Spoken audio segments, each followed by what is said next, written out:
ఇక ముక్కలేదు సుక్కలేదు ఎంపీ ఎన్నికల్లో కనిపించని దావతులు కులాలు వర్గాల వారిగా ఆత్మీయ సమ్మేళనాలు లేవు ఇంటింటి ప్రచారము లేదు సోషల్ మీడియానే అభ్యర్థులు పార్టీల ఫోకస్ సోషల్ జస్టిస్ దేశ భద్రత లాంటి విధానపరమైన అంశాలపైన చర్చ కార్నర్ మీటింగ్లు బహిరంగ సభలతో సరి లోక్సభ ఎన్నికల్లో సగానికి సగం తగ్గనున్న ఖర్చు సమాజానికి మంచిదంటున్న ప్రజాస్వామికవాదులు అంటూ ఎవడు సుక్క పోసేటోడు లేడు ముక్కించేటోడు లేడు పలకరిస్తూనే లేడు ఆడకపోతుంటే ఓ సారు అంటుంటే మళ్ళొస్తాను కూడా పోతుంది నిజంగా సర్పంచ్ ఎన్నికల్లో ఎంతైతే హడాబిడి ఎంత ఆగమాగం ఉంటుందో ఓటు వాడు దుబాయ్లో ఉంటే బొంబాయిలో ఉంటే ఫోన్ చేసి పిలుచుకొని టికెట్లు పెట్టి కిరాయిలు ఇచ్చి వేసుకుంటారు కానీ ఎంపీ ఎన్నికలలో చిన్నగా ఉంటుంది ఆ ఎంపీ ఎన్నికలు ఈ ఎంపీ ఎన్నికలు 7 నియోజకవర్గాలు 7 అసెంబ్లీ నియోజకవర్గాలు ఎమ్మెల్యే అయితేనేమో 2 లక్షల ఓట్లు ఉంటాయి మా అంటే ఒక 7 మండలాలు లేదా 8 మండలాలు అంతే 7 మండలాలు 7 మండలాలు లేదా 8 మండలాలు ఉంటాయి ఎమ్మెల్యే 5 నుంచి 8 మండలాలు ఎంపీకి వచ్చేసరికి ఈ 7 అసెంబ్లీలు ఉంటాయి 7 అసెంబ్లీలు ఉంటాయి 7 ఏళ్ళు 49 అయితే అప్పుడు 7 అసెంబ్లీలు ఉంటాయి ఇదే ఇట్లా అంటే ఇక ఇప్పుడు మనం పోటీ చేస్తున్న ఎమ్మెల్సీ ఇప్పుడు వరంగల్ నల్గొండ ఖమ్మం పట్టభద్రుల ఎమ్మెల్సీ ఇవి 34 అసెంబ్లీలు 7 మంత్రులు 5 ఎంపీలు పార్లమెంట్ 5 ఎంపీలు లోక్సభ స్థానాలు 5 ఎంపీలు 7 మంత్రులు 7 మంత్రులు ఈ పరిధిలో ఉంటారు ఈ 34 అంటే పావు తెలంగాణ జిల్లాలు కూడా పావు తెలంగాణ 12 జిల్లాలు 30% తెలంగాణ 30% తెలంగాణకు ఇవి ఒక ఎమ్మెల్సీ ఇగో ఈ ఎమ్మెల్సీ మనం పోటీ పడుతున్నటువంటి ఎమ్మెల్సీ సో పోయినసారి చాలా అయితే నేను పోయినసారి అంటే వట్టిగా ఆషామాషిగా రాలే ఈ వ్యవస్థ అంతా తిన్మార్ మల్లన్న అప్పుడు ఎంత కష్టపడ్డాము ఎంత పేరు తీసుకురావడానికి మేము చేసిన కృషి ప్రజలందరూ ఇచ్చినటువంటి సహకారం ఉత్తది కాదు కాళ్ళు బలిగిపోయేటట్టు రక్తాలు గారుతుంటే కూడా వదలకుండా 1600 కిలోమీటర్లు రోజు 30 కిలోమీటర్ల నుంచి 40 కిలోమీటర్ల దాకా 35-40 కిలోమీటర్లు ఒక రోజు అదే ఊరు తొర్రూరు దగ్గర నుంచి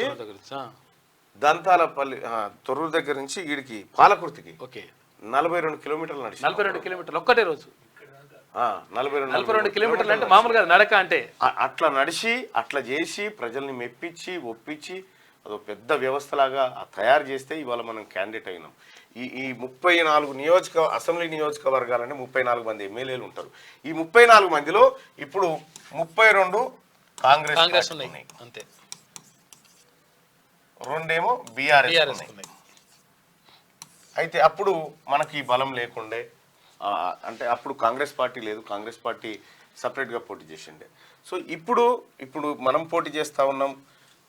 ఆ తర్వాత కాంగ్రెస్ పార్టీ ఉంది ఆ తర్వాత ఇందులోనే సిపిఐ కూడా ఉంది ఒకటి సిపిఐ ఉంది సిపిఎం కూడా వాళ్ళు కూడా మద్దతు ఇస్తున్నారు సిపిఎం కూడా అలాగే టీజేఎస్ కూడా తెలంగాణ జనసమితి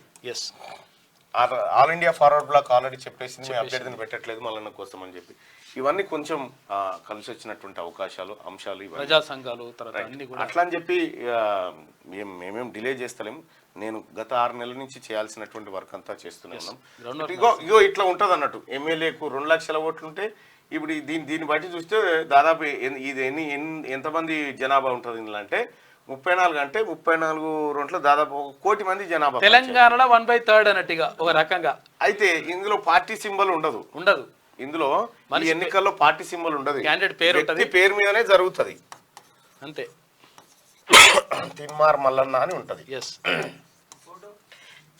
తిన్మార్ మల్లన్న అని ఫోటో కూడా ఉంటది ఫోటో పక్కకు గుర్తు 1 నెంబర్ వేసి వదిలేయాలి అంతే అదే విషయం ఏంటంటే ఒకసారి నా బ్యాలెట్ లో సీరియల్ నెంబర్ 39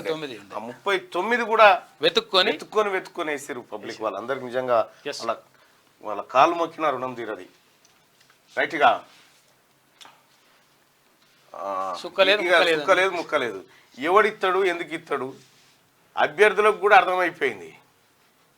ఇచ్చేదేదో ఆఖరు ఒక్క రోజు ఏదో అది కూడా అప్పట్లెక్క 1000-2000 ఇయ్యరు ఒక్క 200-100 ఓటుకు ఇస్తే ఎక్కువ ఇక గంటే మీరు పెద్దగా ఆశలు పెట్టుకోకూరి రేపు వస్తాయి కొమ్మ కొట్టేస్తారు మంద ఇవన్నీ ఇక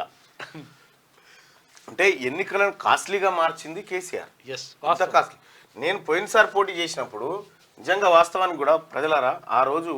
ప్రజలందరూ కూడా తలా 5 రూపాయలు 10 రూపాయలు ఇస్తే నేను నడక చేసుకుంటూ పోతే ఆ రిజల్ట్ వచ్చింది. పల్లా రాజేశ్వర రెడ్డి 200 కోట్లు ఖర్చు పెట్టిండు. 200 కోట్లు ఖర్చు పెట్టిండు. 200 కోట్లు ఖర్చు పెట్టిండు. 17,000 దొంగ ఓట్లు కూడా క్రియేట్ చేశారు. లేకపోతే ఈ 200 కోట్లు ఖర్చు పెట్టినా ఉట్టిదే అవుతుండే. ఇన్ని కోట్లు ఖర్చు పెట్టిండు. మన కాడ పైసలు లేవు మనం ఖర్చు పెట్టడానికి. ఒకవేళ పైసలే ఖర్చు పెట్టాలంటే ఇది కాదు, ఈ ఎన్నికల్లో కాదు, పెట్టాల్సినటువంటి ఎన్నిక కాదు. ఇది పట్టభద్రులు మేధావుల ఎన్నిక కాబట్టి. ఇక ఎన్నికలంటేనే సుక్కా ముక్క పొద్దంతా ఇంటింటి ప్రచారాలు, పొద్దుగూకినాక మందు దావతులు, ఉదయం టిఫిన్లు, మధ్యాహ్నం చికెన్ రైసు, కుల మహిళ యువజన తదితర సంఘాలతో మీటింగ్లు, గుళ్ళు మసీదులు చర్చిలు కమ్యూనిటీ భవనాలు ఫంక్షనాలకు లక్షల్లో చందాలు, గోడ దూకి వచ్చే నేతలకు పరపతిని బట్టి పైసలు, పోలింగ్ ముందు రోజు ఓటుకింత లెక్కగట్టి ఇచ్చే నోట్లు. గత 10 ఏళ్లుగా రాష్ట్రంలో ఎన్నికలంటే దాదాపు ఇట్లనే ఉండేవి. క్యాండిడేట్ను ప్రకటించింది మొదలు ఓటరు ఈవీఎం మీద నొక్కేదాకా కోట్లు ఖర్చయ్యాయి. గత లోక్సభ ఎన్నికలతో పాటు మొన్నటి అసెంబ్లీ ఎన్నికల్లోనూ ప్రధాన పార్టీల అభ్యర్థుల సరాసరి ఖర్చు 100 కోట్లు దాటిన పరిస్థితి ఉండేది. కేసీఆర్ హయాంలో ఎన్నికలు కాస్ట్లీ.